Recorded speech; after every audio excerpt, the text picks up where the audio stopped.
Great, how are you? This is a great Well, thank you. Thank you. Wow. Hi, Annie. Hi, Noel. How are you? Good. Okay. Nice to see you. Good to see you too. Long time no see. I knew this. All right, everybody, hello. I thank you all so much for joining us for this event. We at Left Wing Books are so honored and excited to be partnering with the Midwest Access Coalition to bring you Lucy Ferriss, who will discuss her very timely reissue of her classic book, The Misconceiver. So some notes before we dive in. For all of you here in person, thank you so much for joining us and providing the energy and community that makes in-person events so special. We're also continuing to provide hybrid events to allow content to be reachable from a wider audience or for a wider audience. So those of you here online, welcome. You'll be able to participate during the Q&A at the end of the event. Just enter in your questions as comments on YouTube. So tonight's event is possible because of all of your support. Independent bookstores are a vital platform for diverse thought and provide invaluable support for authors, readers, and greater communities. In addition, when you support Left Wing Books, your money goes directly into the local economy. So I would like to thank you all for shopping local and supporting this event. For tonight's event, born in St. Louis, Lucy Ferriss has lived on both coasts and in the middle and abroad. She is the author of several novels which have been nominated for and won several awards. Other short fiction and essays of hers appeared most recently in The American Scholar, December Missouri Review, New England Review, and Crazyhorse, and received recognition from the National Endowment of the Arts, the Faulkner Society, and the Fulbright Commission, among others. The overturning of Roe v. Wade has brought renewed attention to her frighteningly prescient novel, The Misconceiver, a dystopian near-future story of survival in a Christo-Fascist U.S. where laws increasingly turn against women, LGBTQ people, and people of color. The Times of London calls The Misconceiver a powerful novel of dystopia and a very tense thriller. Ferriss is a fine writer, and in this dark and starkly realistic tale, she answers all of her own questions, pulling no punches. Like I said at the beginning, this is an event we're bringing to you in, in partnership with the Midwest Access Coalition. So to tell us a little bit about them and what they are doing, I would like to introduce Alex and Jeff.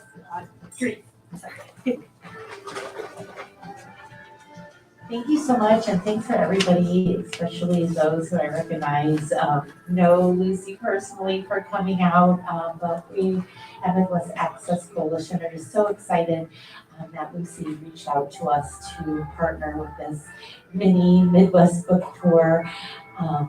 In such an important time as we saw the overturning of Roe v. Wade this past year, leaving 13 states right now without any access to abortion care. Midwest Access Coalition is an abortion fund, but unlike traditional abortion funds that provide money for the procedure itself, we do all of the logistical barriers that clients may need to get to their care. This is a problem that started long before 1973 and is going to continue to worsen since the Dobbs case. Our area where we support people are people who live in the Midwest and are traveling within the Midwest or outside of the Midwest for care later in pregnancy, or now people living outside of the Midwest traveling to the Midwest for care, particularly Kansas, Illinois, and Minnesota have just been huge areas where we've seen clients traveling to. And to give you a better perspective of what's happened, in 2015, when we first saw our first clients, we saw 30 people that year. In 2021, we saw 800 clients. And by the end of 2022, we saw over 1,200 clients in 1 year. Where we used to support actually mostly people from Missouri and from Illinois traveling for care.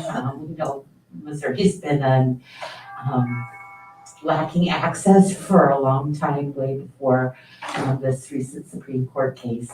Now we're seeing mostly clients coming from Texas, Louisiana, Mississippi, as especially the Texas abortion funds haven't been able to operate Until this week, they had a good ruling in court, so hopefully we'll be able to get back a little bit more to our Midwesterners. But we're just happy to provide transportation support, accommodations, food, medicine, childcare, anything that a client would say that they would need to be able to reach their appointment. And so we're so honored again to be here tonight. I brought some flyers, some stickers, some emergency contraception. If you just want to take anything and share that, be a good graffiti artist in St. Louis and put up some of those stickers. So people who of reproductive age that need our support can get, the care that they need. They're not alone, and there are people out there willing and able to help folks still access the care that they deserve. So we appreciate you all having an interest in the issue of being here tonight and being a co-conspirator maybe to get the word out there. So thank you so much. Welcome, Lucy. Thank you. And I should say what Allison didn't say, which is that every purchase of the book, and this is a decision I made when a publisher came forward last summer. The book was rediscovered by another St. Louisan, Ron Charles. Ron Charles, who's now the books editor for the Washington Post. And what happens with a book when it's gone out of print is that the copies are remaindered and they go to used bookstores and that sort of thing all around the world. And within 48 hours of Ron Charles's posting a review of Misconceiver on the Washington Post, every copy in the world sold out. Oh my God. The last copy I saw was a British paperback that was going for $230. And so I have a book of essays. It's actually out as of today. I don't think Left Bank has any copies yet, but the publisher of that book of essays came forward and said that they would like to republish the book. And I decided at that moment that I wanted all of my royalties and then some to go to reproductive rights. It just didn't seem right to me that my book should get reborn under such dire circumstances for women's rights. So every copy of the book that's bought means $10 for the Midwest Access Coalition, which, as Allison said, does supply all these other needs that you can maybe get this procedure done, but if you can't get there and you don't have somebody to watch your children and you have nowhere to stay, it becomes equally impossible. So some of you I know listened to the public radio interview today at noon, so I don't want to repeat information from that, but I will just say that this is a novel. This is not an argument. It's not a pro-choice screed. It's a novel about people. It was set, when I wrote it, 30 years into the future. If I were to write such a book now, I would still have to write it about 20 years in the future because it's set 20 years after the overturning of Roe v. Wade.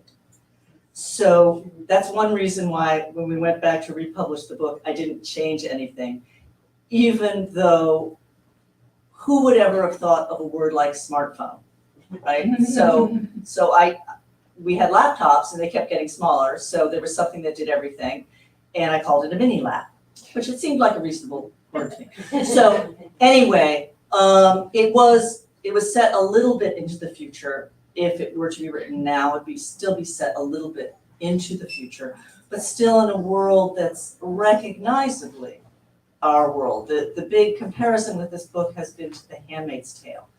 And I love The Handmaid's Tale, but it's not really a world that we recognize. It's a world that we dread and fear, but it's not a world we particularly recognize. And I wanted there to be recognizable signposts that showed that this isn't in the far distant future or in some fantasy world, but in a world that we know.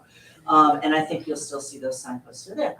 So I'm just going to read a few short sections from the book to give you a sense of it. The book is narrated by Phoebe Masters, and we were just saying beforehand that that's actually a St. Louis reference, master, which nobody has caught, so that's just for you folks. Anyway, it's narrated by Phoebe Masters, who's born at the millennium. And that was kind of my starting point. For some reason, I wanted to have somebody who's born at the millennium and a young woman while she's narrating the book. So it's set in 2026. Roe v. Wade was overturned in 2006. The Human Life Amendment banning abortion in all the states was passed in 2011. So that gives you a sense of the timeline. We're 15 years post-passage of the Human Life Amendment. So Phoebe's conscious life has really been lived entirely in a culture that has decided that abortion carries murder. And that was important to me, not to have a protagonist who was sort of a 1990s liberal transported to 2026, but to have someone who had grown up kind of bathed in that water, but whose mother, who would be about my age, right, was an abortion care provider during the years when abortion was legal, and whose sister was an abortion care provider after abortion became illegal. So that's her personal legacy. So let me just see. This first section that I'll read for you is toward the beginning of the book. And I don't think you need to know much else except that an abortion provider is known as Misconceiver, which comes from the 4 synonyms for abortion, the word that nobody wants to say. In the 1959 Webster's International Dictionary, those 4 words are mistake, misconception, monstrosity, and failure. So the only obvious euphemism is misconception. We are in upstate New York in this section. Driving east from the city, you follow the barge canal. There's been a drought this summer. The trees are pale, leaves smaller than usual, so it looks more like late spring than August. At first, I'm not going anywhere in particular. These days, even today, I have to be back for the noon hour between the morning nurse and Betty. I should mention that her father has Alzheimer's. Trucks pass me, winding down 90 toward Albany. I turn off at Herkimer for methanol and a Coke. In the window of the quick shop is an American flag next to the insignia of the New York militia and a poster from the campaign 4 years ago, an eye for an eye, a death for a death, with a drawing of a fetus on the one hand and a hanged woman on the other. The resolution almost passed the House, I remember, but failed in the Senate. Marie and a couple of her friends and I polished off a bottle of champagne. I thanked the store owner, a heavy-set man with a carcinoma-looking mole on the bridge of his nose, and start up Steuben Hill Road. I'm not in a hurry. I even stopped once to hike a familiar trail in a small state park and take a look over the sprawling valley below. But the second time that I'm tempted to pull over as 3 young deer cross the road, I only pause. I'm in sight of the first house my sister lived in, when she left our home in the Western Hills, before my father was diagnosed and she came back to the city. I'm not going to stop there. I don't want to turn down the long drive to the rambling old ranch house where Marie lived with her friends. I just move onto the shoulder, let the trucks pass for a minute or 2. They were all misconceivers. 3 or 4 of them shared the place at any given time, but the faces fluctuated. This was right after my mother died, and often I got to spend Saturday night at my sister's house, staying up late with whoever was living there and taking my invisible place on Sunday mornings when a large, patchy group gathered and filled the space with the smells of muffins and fresh ground coffee and mounds of fruit salad. They traded gossip and gripes, news and fears. They touched each other a lot, not just arriving and leaving, but passing in and out of the narrow kitchen or sitting on the couch with legs flopped over someone's knees. I knew what was going on, though I'd never held a speculum or palpated a lower abdomen. I knew this was my destiny, the work I'd do as soon as Marie thought I was ready. And though I knew what had happened to my mother and why, the ranch house, like the red house later, when Marie went on her own, felt like a safe place. When Marie had gone through something traumatic, she talked it out with the group in the living room. Men and women, they leaned into one another over the coffee table, insisting and assuring. But I don't have that luxury, and so I drive. I've driven miles over my old boyfriend, Rudy, miles over my mad, stubborn father. I don't usually come this way. Today, it's the 12-year-old I'm trying to drive out of my system, the one I postponed, the one whose fate I learned of on voicemail. I'll leave that mystery for you, of the 12-year-old. Though it did give me a chill when there was that 10-year-old last summer. We support them all the time. Yeah. Okay, so another section. So I'm giving you sections that don't give away too much of the plot. There is a plot, but to give you a little bit more of the background, both personal and sort of social. Phoebe is a late in life child. So her sister Marie, who died of what do you call it? Poisoning in Sepsis. no, it was the thing that we were all getting from cow poop years ago. Ebola? No, but the other thing. Yes. I should know. I put it in my own book. No. Anyway, she died of tainted meat in jail. But Phoebe's a good deal younger than she. And I think that's all you need to know for this section. When she was at the clinic, my mother worked late afternoon and evening hours. If I kept myself awake, she'd be home in time to kiss me goodnight. The relationships in our house were formed already. Capable Marie about to move out of the house, Frank already gone, my mom and dad like affectionate cats with a slight allergy to one another. When they got together, my parents and their two almost grown children, they behaved like two couples, one older and the other younger, who share some odd, incommunicable interest. When I heard my mother come home, car in the gravel drive, tone of the front door lock, the thunk of her overloaded pocketbook on the old-fashioned radiator, a little tremor would go through me from neck to ankle, and I would ready myself for my role. The still young daughter, my mother's little girl. That's who I was as I stretched out in the bed, tipped my face toward the moonlight that stretched like an arm through the open window, and steadied my breathing as I heard her climb the stairs. Softly, she called to my dad. Yes, honey, it's me. I just want to check on Phoebe. Check on meant kiss. She smelled of antiseptic, probably the soap she scrubbed her hands with at the clinic, and of the pizza or Chinese takeout she'd had for dinner. Phoebe? She'd whisper softly when she stepped into my room. When she was sure I was asleep, she arranged the blankets over my shoulders and brushed her lips against my forehead. Sometimes she touched my chin with her thumb, blunt and calloused. Once or twice, I seem to remember, she settled on the side of my bed and hummed a song. Where are you going, my little one? I think it was, with those verses about the child getting older each time the parent turns around, until, turn around, you're a young wife with babes of her own. I may have fallen asleep for real while she sang. But in the mid-afternoon, while she dressed for work and I bent over my desktop loaded with circus math, I wasn't her little one, only an eavesdropper on her and her real 20-ish daughter, the daughter who shared her knowledge of the outside world and its machinations. One reason I didn't do so well at school was that my desktop was strategically located the other side of the wall from my parents' bedroom. Often in the late afternoons, Marie would curl on my parents' bed, head propped on elbow, watching my mother get ready for the clinic. I was held in that space like a mosquito in amber, time arrested along with my breathing while I drank in whatever they said. These moments are the clearest of my life, these times when I was overhearing my mother and sister. I recall everything. The distraction of a mockingbird just outside the open window, the smell of carpet cleaner, my mother's voice a little raspy from a sore throat. She was always getting sore throats. They argued a lot about we and you.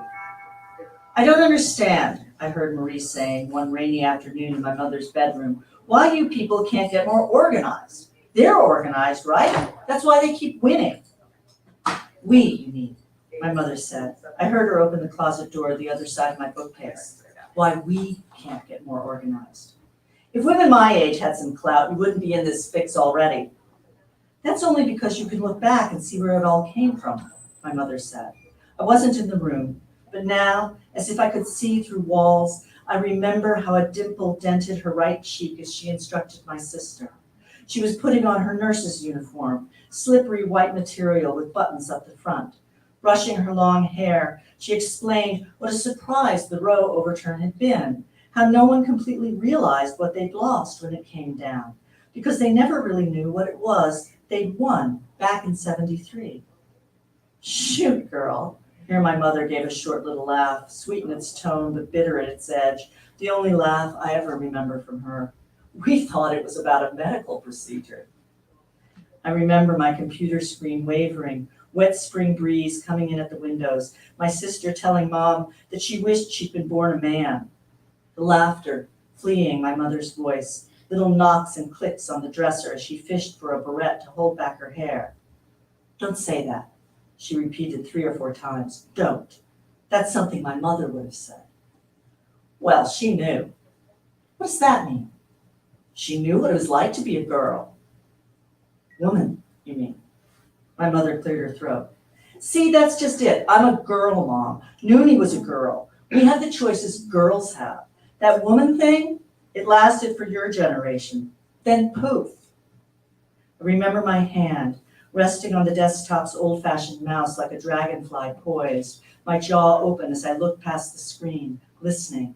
I remember them talking about Noonie, about my mother's mother. When she was ready for work, my mother would sweep into my room, peck me on the cheek, and glance quickly at my screen, now gone to fishes. Her hair by then was pinned back, her fine-boned face tense with the work ahead. She squeezed my shoulders with her strong, nimble hands, and then she was out the door. They say no one felt anything when the bomb hit, except for one woman who was in the midst of a procedure. That woman lost a leg in the blast and was in critical care for some time. A sidebar on the web reported that she miscarried her baby. Those were the words. The woman said the nurse attending her simply blew out of the room. Perhaps that nurse was my mother. I like to think somehow that it was, to think of her flying out of the room like an angel. But there's no way to be certain, since everyone else was killed. And then, what changed? What changed?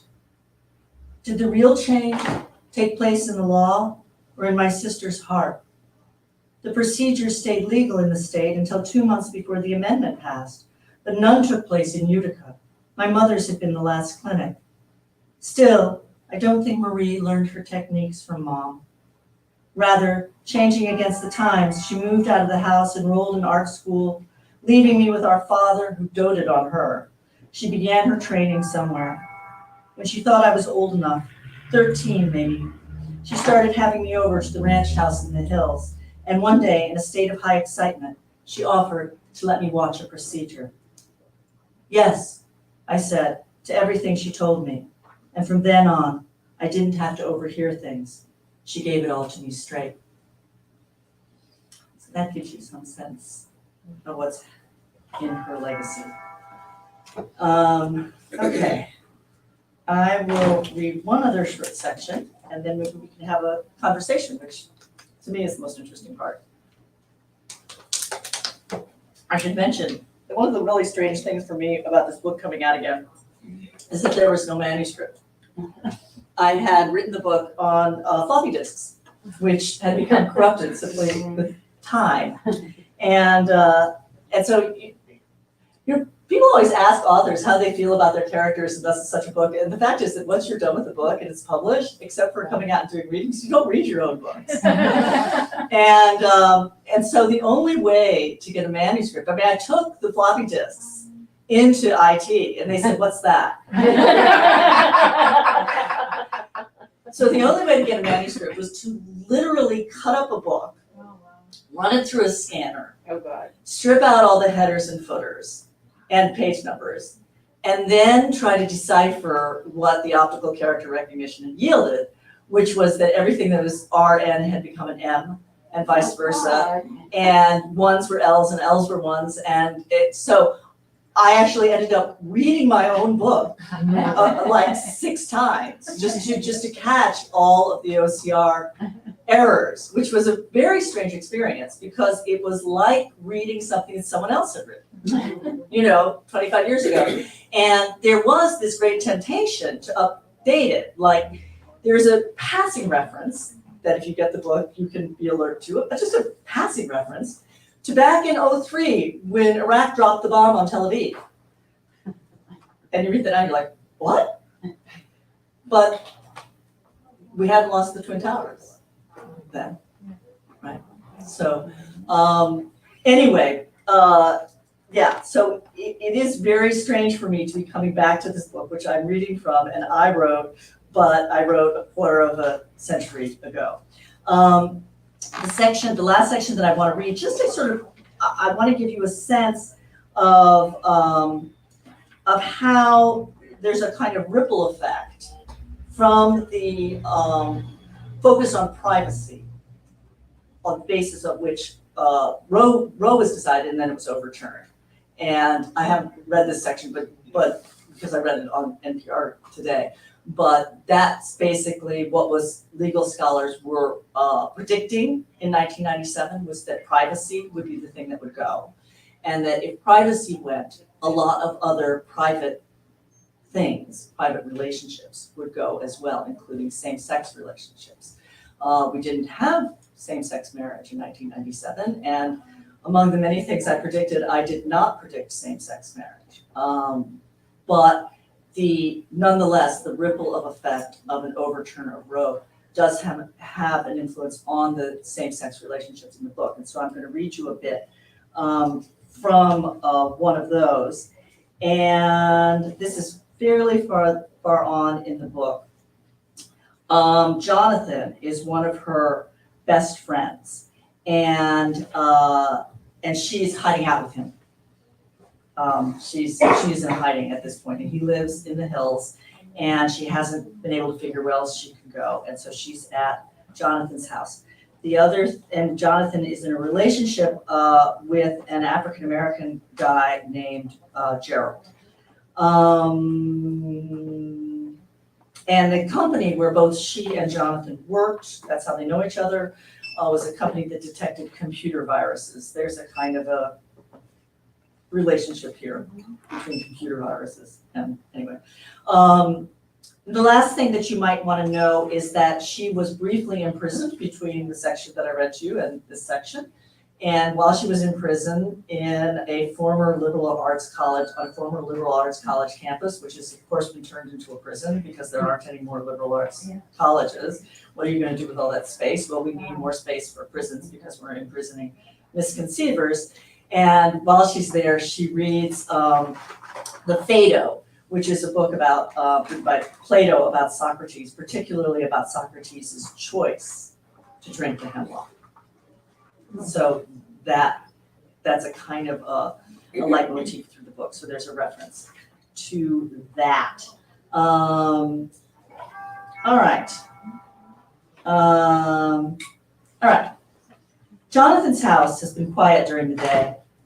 A few planes droning overhead, the chirps of nest-building birds in the woods. It's colder here than in the city. While he's off at work, I wrap myself in one of his plaid wool blankets and stoke the fire.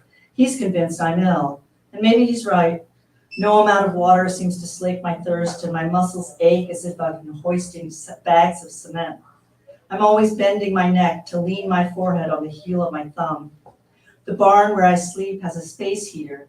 In the morning, I wake with its electric warmth on my face and imagine I'm waking on the beach with the sun's first glow. I dress fast, stamping my feet to stay warm, and trot over to the main house where Jonathan's got a strong pot of coffee already made and the fire rekindled. All morning I poke at the burning logs and flip through Jonathan's paper books with their wood pulp scent. I've read through the Phaedo finally, and I don't care for most of it, all that cloudy argument about life after death. It's only the trial itself that captures my attention. On the flyleaf of the book, there's a line drawing of Socrates facing the tribunal, a jowly group with dashes for mouths. When it's grown so warm outside that the fire's absurd, I rouse myself and turn into Snow White. I dust cupboards, I bake bread, I clear last fall's matted leaves away from the holly bushes by the front wall. when I find myself leaving the house, walking down the long drive, shading my eyes from the afternoon sun to look down the hill toward the city where the hospital is, I purse my lips to keep them from uttering Crystal's name. Crystal is a cousin who has died of a botched abortion, not Phoebe's abortion, someone else's. And then I turn back and head straight for the loom in the corner of the house. I promised Jonathan I'll be gone in less than a week, as soon as this throat feels better and I can tell where to go.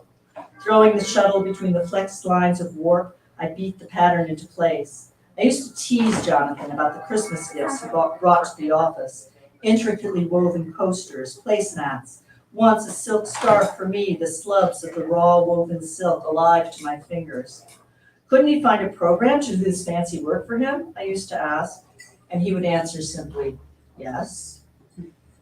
Did it ever get back to you about that Hecate virus from St. Monica? I asked when he comes out of the system room again. The one you used to get out of jail, only for the 3 hours they were grilling me. They grilled you? I stopped shuttling, the rag stripped loose in the V of the warp. Who do you think they called in to fix the problem, Dr. Spock? I never thought. I'm sorry. I put my hands in my lap like a penitent schoolgirl. They're clammy, though the room's warm with the wood stove. I'm going to skip down here a little bit. Yours, says Jonathan, is not the only network operating. It's not illegal to be a faggot, but you don't get a place at the table, especially if your boyfriend's black. Gerald's more militant than I am. Our boss was on his ass before she left, and the company was on his ass after. It's not just Misconceiver's getting nailed, Phoebe. I thought Gerald didn't care particularly about being fired, I mean. Jonathan sighs. Backlit, his face is featureless. The fluorescent light from the system room outlines the sloping muscles of his neck. He's wearing only a t-shirt. Says he gets warm easily. You know what I wish? He says. I shake my head. I wish you would grab that gun and use it. Okay, I'll leave you there to know what the gun was for, and see what thoughts you have, and also people online, which I understand sort of this direction. If you have any thoughts or questions, I am more than happy to entertain them. You can act as though somebody else wrote this book, and I'm just reading from it. I was a different person then. Oh, that's best. I hate this silence. You know, there's this awkward silence. So what was your original inspiration for tackling this topic at that time? So this was the Casey decision was up in the middle of the Clinton years. And people like me were getting postcards, river postcards, were getting postcards saying they're going to overturn Roe v. Wade, they're going to overturn Roe v. Wade, which just felt like, you know, the Chicken Little, the sky is falling, the sky is falling. And I thought, well, what happens when the sky falls? Because I knew that overturning Roe v. Wade in and of itself would not make abortion illegal, but I didn't know what else it meant. And so I was curious to find out what else it meant. And I just kept following that thread, you know, to the sort of what if scenario. So what kind of resources did you use to go down those paths? Well, a number of them. I mean, one of them was fairly ready to hand because I know others in the audience are about my age, and I knew a number of women just a little bit older than I was who had had illegal abortions in the 60s. And I had heard their stories. There's a scene in the book where there's a woman who describes a pile of pills that's given to her, and she sort of makes this gesture over her head, and that's precisely the gesture that a woman I knew made when she told me about terminating a pregnancy in 1965. She said, you know, he gave me a pile of pills. They were like this. I don't know what they were, but I took all of them. So those stories were already kind of in my head. But I also worked with a nurse from Planned Parenthood who brought me over there are these seaweed sticks that are used to actually enlarge this thing. And she said, here, you can keep it, put it in a glass of water overnight, see what happens. I was like, okay. So I did it. The laminaria, they're called. And sure enough, it was like, those fish that they give you. So I got that was my medical training. And then there were an awful lot of legal scholars tussling with this question. If they overturn Roe, what will be the basis of the overturn? What will be the implications of the overturn? What possible arguments could be made against overturning it? When would it happen? Will it have become sufficiently part of the culture that it would be hard to do that? Apparently not. So I did do a lot of just sort of reading in the library from legal scholars. Yeah. So how did you find those authors if we didn't have the internet? I know. How did we do anything? I know. How did we do I mean, anything like, before the internet? It's stand out on amazing. the street corner.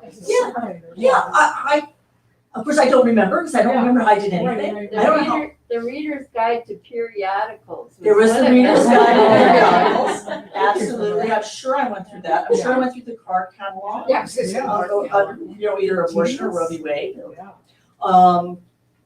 This is how we did research. And so I'm, that was what I did. I was working, the part of this is set, so just as a little giveaway. There's global warming in the book.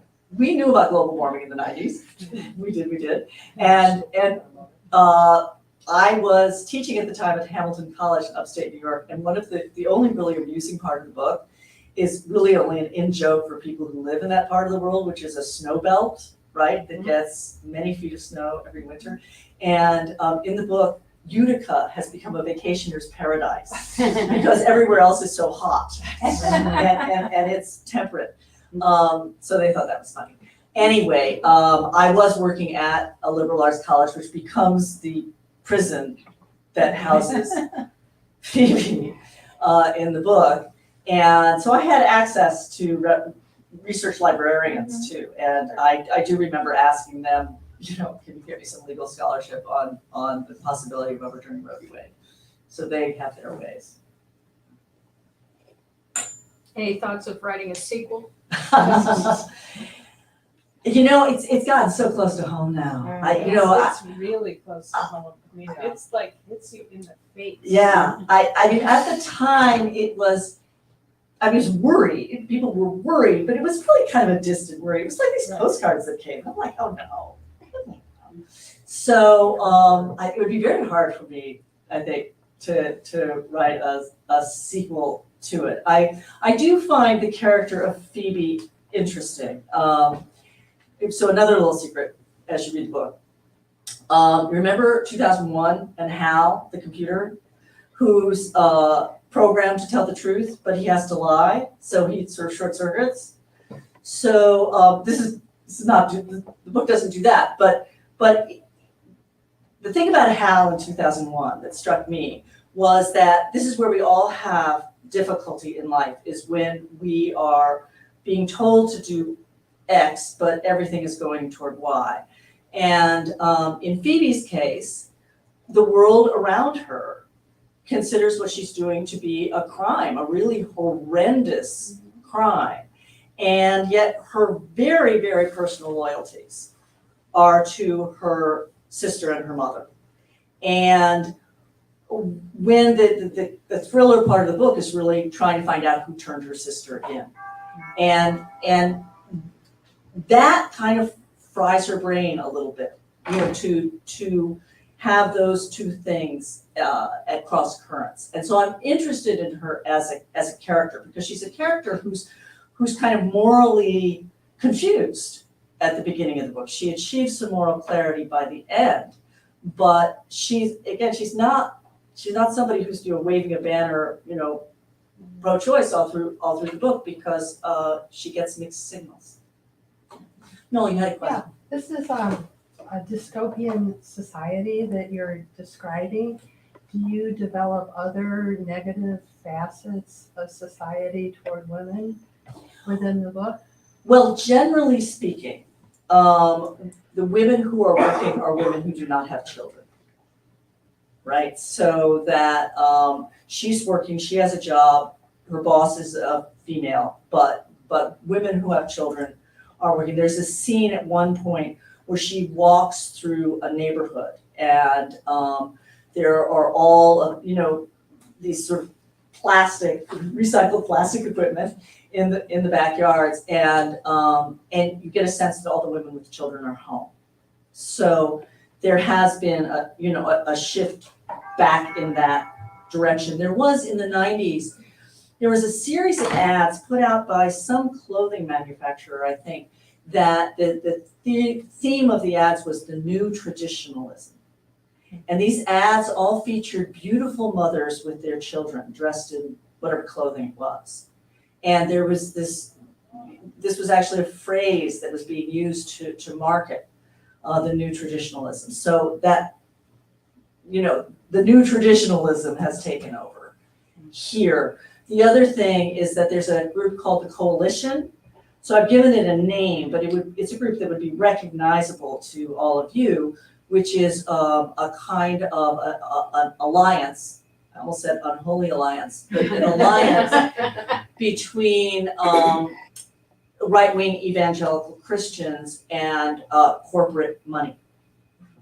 And so that coalition is the biggest lobbying force. So unlike The Handmaid's Tale, there hasn't been an overthrow of the government. The government is working the way it works, but there are lobbyists that are a joining together of those two forces, and they're known as the coalition. And they're the ones who have influenced legislators for the most part. So yeah, the dystopia runs through everything. Yeah. Another question, anything from the people online? Not yet, they're Not still yet. typing. They're still typing, okay. Yeah, What was the response to this book when it came out in the community in which you lived? so this book has a very, very strange history. The response, generally speaking, the reviews, generally speaking, was widely reviewed and very positively reviewed. And it was a book, this was my fourth book, and I had other books that had good reviews or bad reviews. What I liked about the reviews that I was seeing for the Misconceiver is that for the most part, people kind of got it. They got what I was trying to do with the book, and that was really, really satisfying.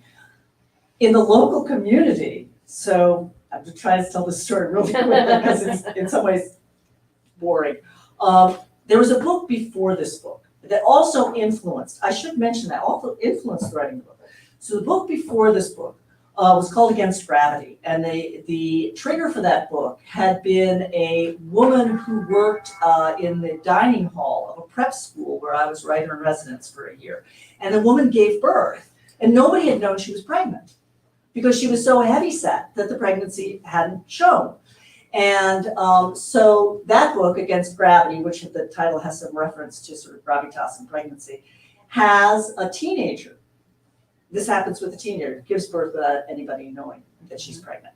And what happens to that baby and what happens to the teenager and her friend is the story that's told in that book. And in some ways, I wrote this book as a follow-up to that book. That book was about birth. This book was about ending pregnancies. But there was a name in that book that I had plucked from the newspaper, and I had forgotten. The book had taken 10 years to write. I had kids, I had different jobs, I moved to several different places, and I lost track. It was a name of a minor character. That character was an evangelical right-wing preacher in the Hudson Valley who got divorced, went down to Florida, was dying of cancer, and his wife moved to within 10 miles of where I was then teaching at Hampton College. And she was working at a computer store when somebody came into the computer store, saw her name tag, and said, "Oh, that's an unusual name. I just read that name in a novel." The next thing you knew, she was suing Simon & Schuster and me for $1 million for libel. Now, she had no claim. The character in the book is a very minor character. It appears for about 3 paragraphs. She hadn't read the book. The minor character has no wife, and so forth. But Simon & Schuster's policy was not to distribute the books by people who were under threat of a libel suit. So they very quickly ceased distributing the book. So very few people got to read it. But I did do one reading in Utica, New York, and there were hecklers toward the back of the room, these hecklers yelling at me. And the people in the audience got very excited because they thought that they were heckling me about the subject matter of the Misconceiver about abortion, but they weren't. They were friends of the woman who worked at the computer store and nothing to do with the book. So it was kind of hard to gauge the local reaction, given that. Yeah. So that book ceased to exist then after 10 years of writing? that book ceased to exist. That book had been out for a year at least. Oh, okay. But this book Yes. ceased to exist. And it was, 6 months later, the lawsuit went away and they could distribute it, but by then the world had moved on. So it was, for me, a professional disaster. Making it very gratifying to have the book reappear, but very ungratifying to have it appear because of the Dobbs decision. Yeah. So Right. it's been a very surreal ride. Surreal that you were so right on. Yeah, I know. That's also a little surreal. Yeah. That's the part that blows me away. Yeah. It's like you're reading this going, Okay. how did you even come up? I mean, it But it wasn't just me. That's what I'm saying. There were people who were saying the sky's gonna fall, the sky's gonna fall. And they knew. So I don't take credit for that. I just got it from them. I mean, the characters are mine, but the issues, people were foreseeing. Yeah. But I certainly think that people thought that Roe v. Wade would never go away. Well, I'm one of them. Yeah. Certainly by now, we thought that. Back in the 90s, we'd only had Roe for about 25 years. That's why I thought it would never go away. But, with this new traditionalism and all that, I remember thinking, are we on solid ground here in terms of everything about equal rights for women? The ERA had failed. Not when you're 25 years into having Roe v. Wade in the legislation and still having it in front of our faces constantly and in the news constantly. And you just find, I can't listen to this anymore. Yeah.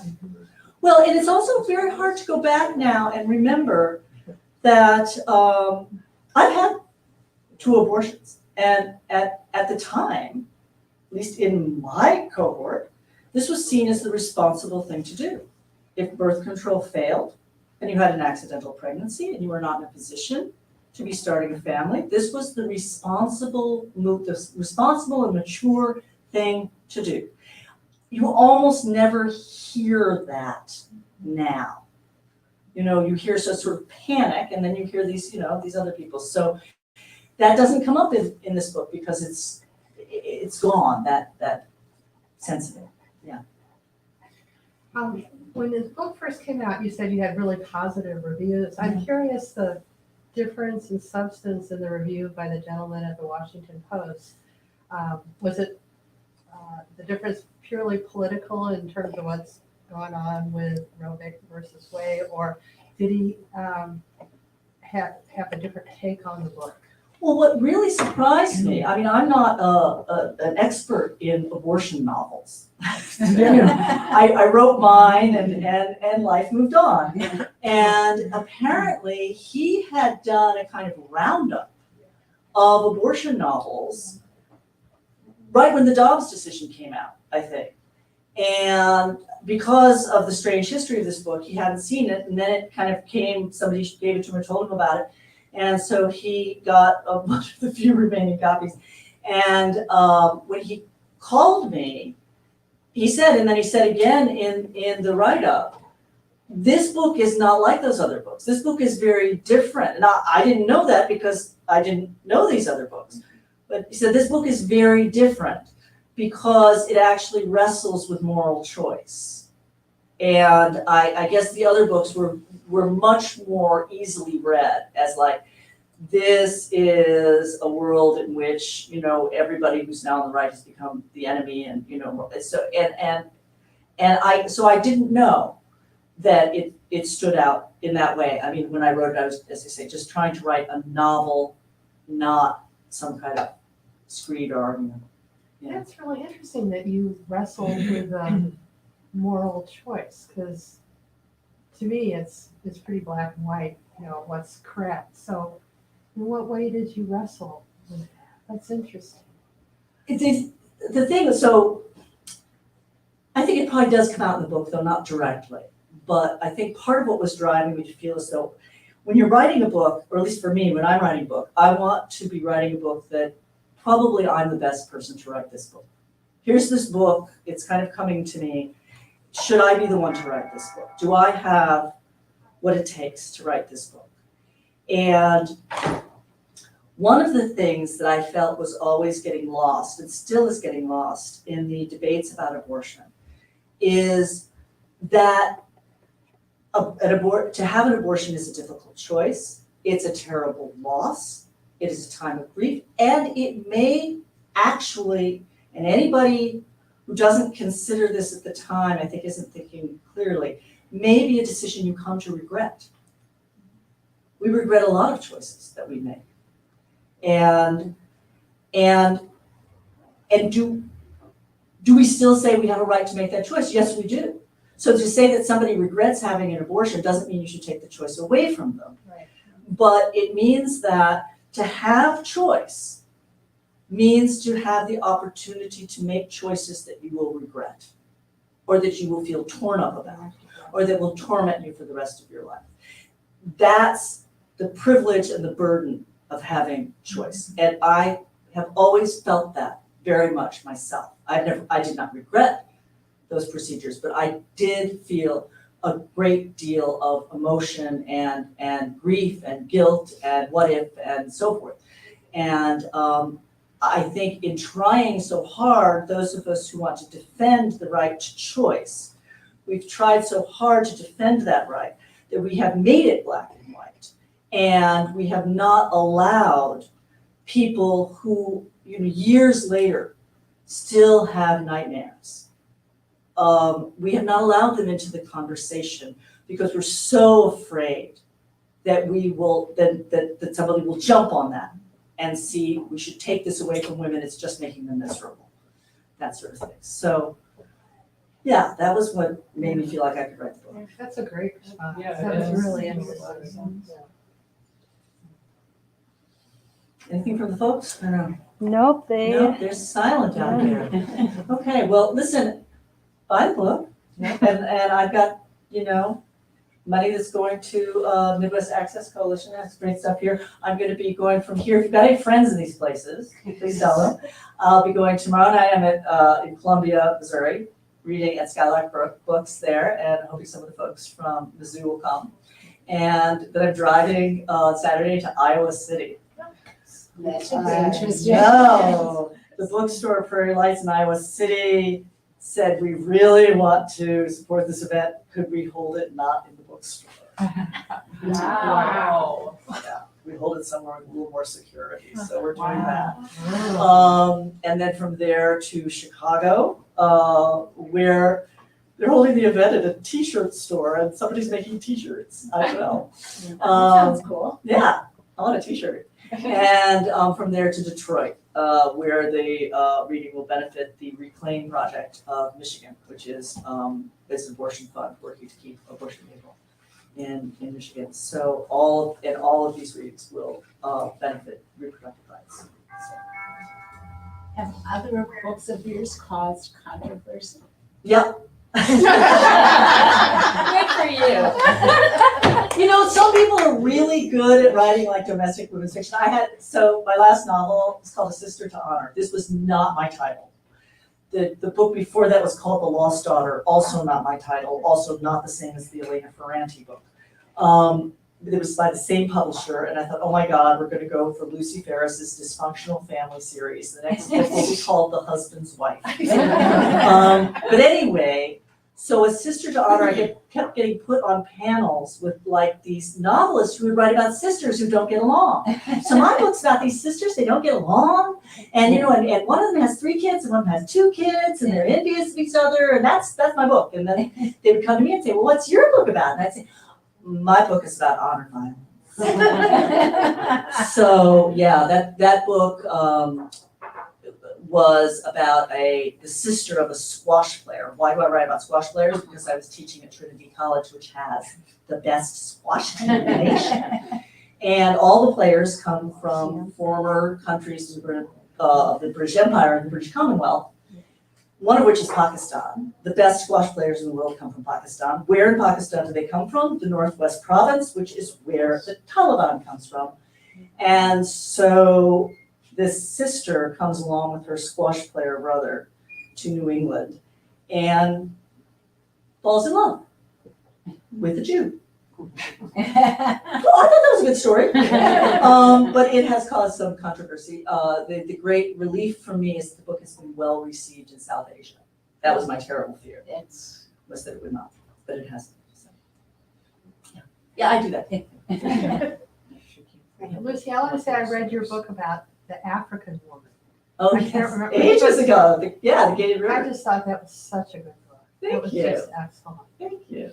I have a lot of books. No, that was really good book. Yeah, but buy this one. Buy this one because the money's going to good people. Yeah. And yeah, and I'm very grateful. This was the original cover. The cover artist is no longer a book cover artist. She's a ceramicist in New York, and she had a phone number on her website. So I called her up, and she said, "Sure, take my cover." So yeah, we added this part. I think this is this was the new publisher's idea. Very nice. Make it about reproductive justice, not just.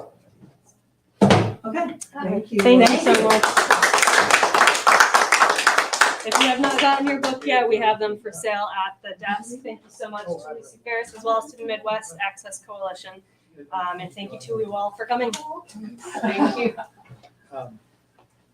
Anyway, I said we wanted to